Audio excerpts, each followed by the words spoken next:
আসার পরে আমি আপনাদের সামনে সিপাহী জনতার বিপ্লবের সম্পর্কে 5 মিনিট কথা বলবো, বেশি বলবো না।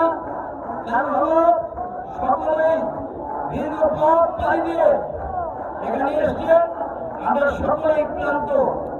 আমাদের বক্তব্যের পরে আমরা এখানে মিছিলের সমাপ্তি ঘোষণা করবো। পরবর্তী পর্যায়ে আমরা যারা বাসায় চলে যাবো প্রিয় সাথী বন্ধুরা। আমি মিছিল প্রায় আরো 5-7 মিনিট লাগবে, আসুন থাকতে আমরা কথা বলবো। আপনারা একটু বিশ্রাম নেন, একটু জিরা, যদি কারো পানি পিপাসা থাক লাগে আশেপাশের দোকান আছে, পানি খান, বিল আমরা দিব, ঠিক আছে।